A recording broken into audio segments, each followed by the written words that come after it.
I don't speak redneck, I bet. Oh no, he didn't take that extra unit. Why didn't you teach? You taught him English. Instead of like thirsting over his traps, you needed to teach him a bit of redneck. 90-day fiancé, 90 days. Hello, I'm Wilko, the guy who rehashes reality, and welcome back to the channel. Thank you so much. If you aren't new here, make sure you like and subscribe if you love yourself some trash, mess, and drama on the screen, not necessarily in our real lives. We don't want that. We just want to watch it. Thank you to whoever sent me this ugly tie. Is it meant to be me? And should I be offended? Anyway, details in the description if you want to send me some fugly ties. Apparently, according to the post office, I've got some to go and collect today. Let's get into 90-Day Fiancé. This is season 11, and if you're watching in Australia, the episodes are on Max, the new streaming service. If you're in the US, well, lucky for you, I'm going to be dropping a 90-Day Fiancé every day until I'm completely caught up on the season. 90 days every day. Just to prove that I am that glorious singer at the start of the episode. And just from the trailer, it's going to be just as trashy as the other seasons. Also, as we're watching and you've got thoughts and feelings and concerns, make sure you type them in the comments because I want to read them. Thank you. All right, let's start off with Matt and Amini. They met in college and they love being married. Hang on, they have 2 daughters. This is so confusing. If they have all these things, why be on 90 Day Fiancé? And it turns out, oh yeah, they have a girlfriend. Oh, doctor, there's Emily's here. I've been a really bad nurse. Can you feel my heart? It's beating so fast. Very fast. I am hot. I don't know for what, but I need help, please. Who's that? Our patient has arrived. Oh, he's doing telehealth. It turns out, Amini, you are a terrible nurse. Like, the doctor has to tell you that there's a patient there? Come on. If we're doing actual role play, let's make it more realistic. Not like, oh, who's this? So is she or is her girlfriend the boss bae, which apparently means boss ass bitch energy. It's another thing for me to remember. And I love that even with the crew there, they decided to do some role play with the sexy nurse and the sexy doctor and the patient who's got a fever. I don't know about you, but anytime I've had a fever, I'm not actually thinking, oh, this is sexy. I'm thinking, why am I burning? There's a lot of stigma around a throuple. It's very sexualized. A lot of people assume it's just a hookup, but it's actually a long-term commitment, just like any other 2-person relationship. We're missing our better half. Half? I wouldn't say half. Third. I'm terrible at maths, but I'm pretty sure that's a third. You wanting it to not be like an over-sexualized picture of your relationship isn't actually helping right now with the whole sexy nurse, sexy doctor, and the sick patient thing. But I get it. Matt and Amini, they're trying to keep their life spicy. This is their first poly relationship, and that's a huge jump to bring someone new into your house with your children and your life, and this person isn't from the same country that you're from. Like, this is a big jump. Congratulations to the 90 Day Fiancé producers who have made this even more messy. And get this, to bring their better third, or half, as Amini said, into the country to get this K1 visa, that means that Matt and Amini have to separate legally, like divorce. They've only been with this girl like 24 days all up, and they're trying to bring her to the States. She also has 3 kids, BT dubs. I'm also not buying that Amini is totally into it. Anyway, to get some outside perspective, they decide to take their besties on a boat to break the news. How do you plan to bring her to the U.S.? Our options are limited. It would have to be like something called the K1 visa, which is fiancé visa. Fiancé visa. Yeah. How does that work when you guys are already married? So we were thinking about separating. Getting a divorce, like legally. Whoa, whoa, whoa, whoa, whoa. Whoa, whoa, whoa, whoa. I'm with that friend. Listen to that friend. That friend is like, this is not where I thought this was going to go, and it shouldn't be going here. The friends are rightly super sus, and we've hit that line. Let's get divorced. It's going to be fine. By the way, isn't that going to look sus to the authorities looking into this whole thing? Like, wait, so you guys got divorced, but you guys are going to still live together, and now we've got this K1 coming in here to marry Matt. I don't know. I feel like they look into these things, but maybe they don't. They also, as a couple, apparently spend a little bit of money on her, and the friend, the sassy one with the champagne, she isn't down for it. I know she's supposed to be a boss bitch. She's working so hard, but I know you spend money on her. You're legally tying yourself to someone that I feel like you barely know. been a year. But I also know that it's not a year straight. It's very smart that they decided to break this news to their friends on a boat because the friends can't go anywhere. Although, with a little mimosa, maybe the friend's not going to go anywhere anyway. The man version of the friends, you know, the whoa, whoa, whoa guy, he explains that he was also in a poly relationship and it didn't work for him because of jealousy. Holiday fun, very different to like every single day life fun. Okay, but have you done polyamorous relationships? The lady I was with, Your ex? yeah, we dabbled. Yeah, we had a lot of We fun. dabbled. And then I became jealous because Really? they started spending time together. They started laughing and having their internal jokes. Those little private moments, those are the things that got me. He makes sense. Like, I get it. You love someone and you want to be with them but there just seems like too many risky factors when you guys are parents and you're going to divorce to bring a third person in who you haven't spent a lot of time with. Look, I'm all for a bit of fun. Said the most boring man on the planet. Guys, I know what fun is. Shut up. There's risk and reward, and then there's just like risk and riskier. Anyway, we must move on because there is a shirtless man just hanging out in the window doing some stretches, so we must investigate. My name is Shekinah. My name is Sarper, and today is the biggest day of my life. Our life. Our life. Correction. Our life. And is it the biggest day of his life because he got to take off his shirt and show all of the neighbors his ripped physique? I don't know if it was ripped. I didn't really look that deep. And that's weird for me. Shekinah and Sarper are off to get the visa. It's interview time for the K1. But no. She cannot kiss him on the mouth in the street, which is just wild. Like other cultures to me where you can't even like... Can't even do that. Not a world I necessarily want to live in. Don't get me wrong. I'm not one of those couples who wants to do like PDA. I was on a walk once and there was a couple on a bench and it was like a big walk. It was like a, Bondi to Bronte walk. It's very popular in Australia. And they were just like full on macking on like heavy petting. I'm not into that. That should actually be outlawed. In case you're wondering, that's not a laptop in Sarper's bag. He has many documents. You feel like you have everything? I have a lot of things. Here are everything, my passport, photos, my birth How much stuff do they have certificate. to I take? have an OCD of planning things, counting things. You can count them for the 100th time, but still the same number. But you know what? It helps him somehow. So I was also just like, let him do it. He needed a distraction. Let him So do I it. would dress in cute outfits, walk around in front of him while he's counting his She paper. said, the documents and jump to the bed. Oh my God, this paper, this paper. Okay, that's not. You know what? It seemed really boring when he had all the documents, but then when he's like panting like a dog and simulating the sexy times that they're having, it felt a lot more fun. Shekinah also seems a little bit like she wants to be Sarper's mum. Let him count his little numbers. It helps him. Whatever. Just let him do it. Like many of these relationships, I'm not sure if we're on solid footing right now to get this K1 visa. Anyway, I do love that they have to provide evidence of their relationship though. Like if I did this with my partner, it would just be like pics and videos of him being mad that I was taking any sort of photo of him. And I guess that would instantly prove that we're together. They first met on an app when she was in Turkey, and they've known each other for 2 years, and this is make or break. At first I thought that she would be a one-night stand. But if big guys don't say big words, famous Turkish saying, it finds you back. I'm fun. You are fun, babe. You're a lucky bitch. He's emotional and she's proudly the ice queen and she is also a lucky bitch.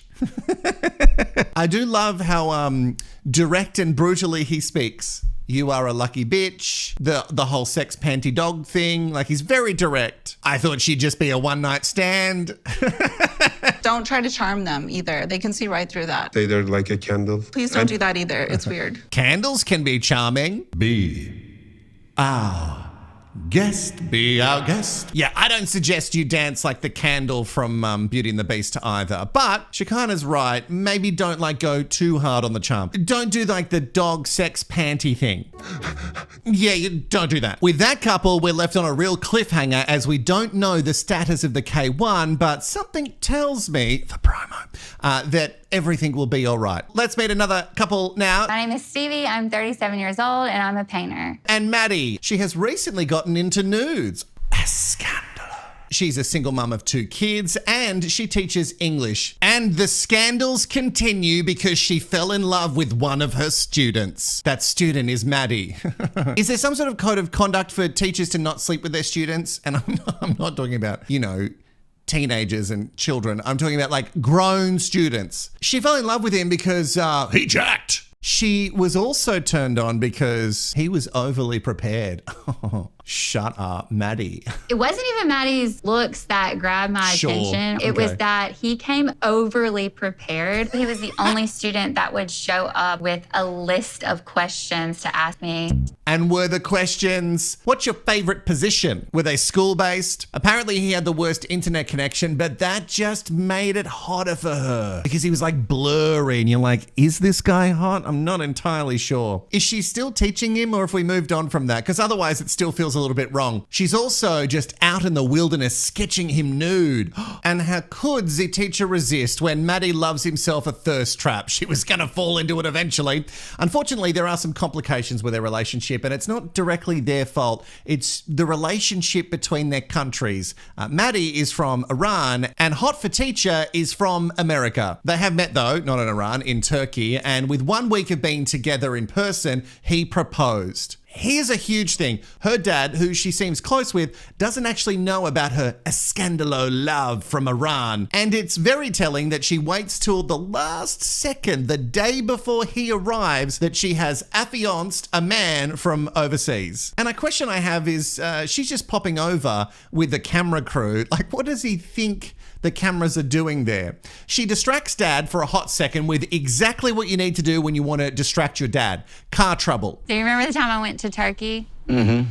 I said, Look at him, I'm going how to see sus he people is. I work with. You said nobody goes across the world unless you don't remember. Unless they go to see somebody, I don't. Yeah, I did meet somebody there that was one of my students, so I was not lying to you. But I ended up having a lot of feelings for this person. That's a he. Dad! We keep saying that person. Stop. The country he's from is not that good. The government is not good. The people are good. He's from Iran. They hate Americans, you know that, huh? Does he speak English? Yes, very good English. Probably don't speak redneck, I bet. Oh no, he didn't take that extra unit. Why didn't you teach? You taught him English. You know, instead of like thirsting over his traps, you needed to teach him a bit of redneck. Now, I'm also not fluent in redneck, but I do know Bogan. I grew up speaking Bogan and it is different. It's a different dialect to normal Australian. I love that Dad's biggest fear was that she was going to say, I'm a lesbian. For a second, that's where he thought it was going. Dad is clearly shocked, and then he asks if she got this out of her system. Like, you've gone over to Turkey, you've had a bit of fun, you've had a bit of a fiddle round, and it's a big no, Dad. He's coming tomorrow now. What, where? Come on, where? He'll be coming on his K1 visa, and we will have 90 days to get married. Oh, you're not. Yeah. I don't, didn't you just get out of marriage? Oh yeah, by the way, she just got out of a marriage. No shade, you know, marriages, relationships break down every day, but we're very quickly jumping into another one. She also says, yeah, and I like them. And I like them, and that's how it is. It should be a little bit more than just like if you're going to bring someone on a K1 visa. Dad is also super worried about Maddie coming here and just thinking that she is his property and also making her wear clothing that covers all parts of her body apart from the eyes. It seems like that they have a sweet connection, but Dad isn't committing to walking her down the aisle to some guy who don't speak redneck. Let's move on to Mark and Mina. Mark is the one in the US and Mina is going to be coming on the K1 visa. Mark is a pilot and also lives in an aviation community, which I've never heard of. Like their houses all line the grass runway. Like 30 to 40 houses there. Does this seem dangerous to anyone else to have houses that close? He's also a bit of a high flyer. He's had some notable clients. He's 58 and the woman that he loves is 35. They've been doing long distance from Paris to the US. He's popped the question and she is pregnant with the guy's kid. By the way, he's got kids from previous relationships and he's already got a child with Mina already. I hope you're writing all this down. As he catches up with one of his older daughters in Florida, Jordan isn't 100% keen on Mina and her intentions. So when's Mina coming? Soon. My brother and I went to Paris to meet Mina and for Maria, the baby's baptism. Very over the top for a baptism party. And Mina was about 4 hours late to the party. Kind of left my whole family there while she was getting glammed up. It didn't feel like my family being there was much of a priority. Oh my good, 3 to 4 hours late? That makes me sick just hearing that. Well, she did look very glam and glam can take a long time. That's what I've learned from the Real Housewives of insert place here. I do find find it interesting that Jordan has not brought this up until now. Producer special, maybe? The last night that we were all there, we all went out to dinner as a family, and she didn't come. You know, it was kind of a, not to make an excuse, a hectic weekend. I appreciate you telling me that because I don't want you to feel like that when they come to the U.S. She really wanted to be involved. She would want to develop these relationships with your family. My future wife and my daughter have to get along, and if they don't, that's going to be a huge problem going forward because they're both a huge part of my life, and my daughter has been a part of my life for 27 years, and that's never going to change. Oh, that might be bad news for Mina. Also, you have a problem on your hand, like it's happening right now. He then confesses to Jordan about having another baby, and the daughter thinks that he should be retiring and not having more offspring, which I tend to agree with. Like, how involved can you be as your child gets older, and then, because time works the same way with age, you also get older? And maybe the daughter's intentions are no good either. I don't know just yet. Maybe Mina's perfect, but if she was 3 to 4 hours late to one of the functions and didn't even come to the other one when they flew all the way over there, that's shitty behavior. His daughter's even bringing up things like prenups and saying, hey, are you even like the slightest bit afraid that she just wants to move here and use you to get here so she can better her life and then she'll just leave you? Maybe that's a 2% fear. I want to make sure I'm looking at this 2%. fully, and this is the rest of my life too. Are you comfortable getting a prenup? It's just there to protect you, and you've worked your whole life for everything that you have. Right. Yeah, he's not going to get that prenup because he regales us of a story about a previous lover who was scared off from a prenup. If someone is so scared of even the conversation of a prenup, then I don't know if they're there for the right reasons.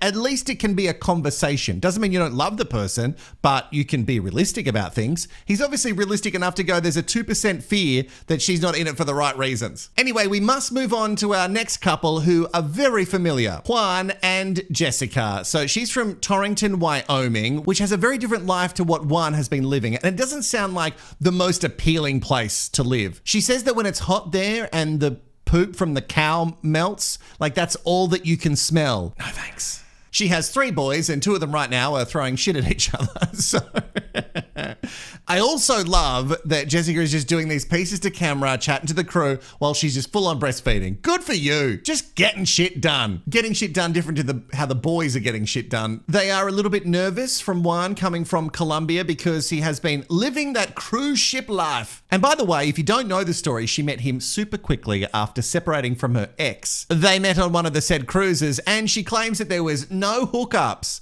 but they built a relationship over 9 months on FaceTime. But now that we're 5 trips to Colombia in, he has proposed and then boom, she was pregnant with Juan's seed. Now finally, he's moving to America and I don't know if he really understands what he's in for with the whole boys playing in the poop and it's smelling like poop. Anyway, that would be stressful, but the most stressful thing for me is that she has so many things on her walls. What is with all this stuff? This is too much. We don't need words everywhere. You're ready to leave paradise and come here with us? Yeah, I'm ready. And you better be ready. Yeah, I'm ready. I'm gonna be your babysitter soon. Yes, sir. Babysitter? So you're not my babysitter, you're my father. Yeah, you're not a babysitter, Juan. That's not, you don't get to go, yeah, I don't feel like babysitting tonight. That is your offspring. That's yours now. And you better come take care of it. By the way, she said that she is ready for Juan to bend over and sacrifice. That's exactly how she said it. We also find out that in a place that can be very cold at times, Juan has never seen snow, but he's just blindly moving there. -10s for a guy who has lived a very warm, sweaty life. It's going to be a real shock. Also, just being in the real world day in and day out. Plus, what's he going to do for work? 8 months after Juan and I had been engaged, a lady reached out to me and had said that she had met Juan on a cruise and that they had hooked up. I was really confused by it. Basically saying that we had something, but we never had something. And that it didn't happen. I haven't cheated on you, and I won't cheat on you no matter what. Okay, well, people do lie to be messy, but I don't know. I guess someone could just watch them on the show and then reach out just to be an awful person and lie about it. That's not out of the realm of possibility at all. That stuff does happen. Jessica says that she doesn't hold a grudge, but her office manager friend is definitely ready to hold that grudge for her. I know you don't hold grudges, but I do, so I'll hold this for you. And that's a true friend. But she doesn't want to focus on the negatives. But if those negatives keep on happening, then you can't just chuck everything under the rug. Anyway, they're off to do a 6-hour round trip Yeah, 3 hours there, 3 hours back to get their new dad or daddy if you're Jessica. But it's actually really cute. The boys, her sons, are really excited to have Juan in their lives permanently, which I find really sweet. Today, Juan's coming. I want to run and hug him. That's what I'm going to do. I'm doing it. Oh, that's actually really sweet. It's been 1,381 days since they met, and they have been doing long distance that entire time, which is unhinged. I got him for you. Hi, baby. All my boys. Too much boys. Never too much boys. To see you guys. I agree, Jess. There is no such thing as too many boys. Boys, boys, boys for me. The whole thing is actually really touching. I haven't watched all of it, so I don't know the full backstory. I only know bits and pieces from what I have seen, but you wouldn't commit so far for the wrong reasons. Like, you're in so deep now, and these boys really do care about him. Sorry, it just touched my heart a little because, being a dad and not being able to be with your son, it's really hard. It's not an easy thing to do, So maybe he's here for the right reasons. Right reasons or not, this is going to be a very big adjustment. I have a question. Are we Yes. sharing the same room or? Yeah, we have the same room. They can't have their own room. They're too Because he little. wants to have some fun time. We haven't seen each other in 2 months. I mean, there's a bathroom. And yes. Just like the cruise. Hang on, didn't you say nothing happened? Didn't you say nothing happened on the what? Juan and Mummy are busy right now. We're washing each other's hair. Pressure. Lots. Welcome. Oh, 90 days as kids scream in the car. Now the clock has started. They have 90 days to get hitched or Juan has to return to Colombia. That is it for my first rehash of this season of 90 Day Fiancé. Now, I'm sure if you're a US Sweet Baby Angel, you are very far ahead, but please come back every single day as I drop another episode for you. If you like my videos, make sure you like and subscribe. Also comment below with all of your thoughts and feelings. And if you can support, that's great. Go to rehash.com.au/donate or give thanks with a little love heart below. I'll see you in the next one.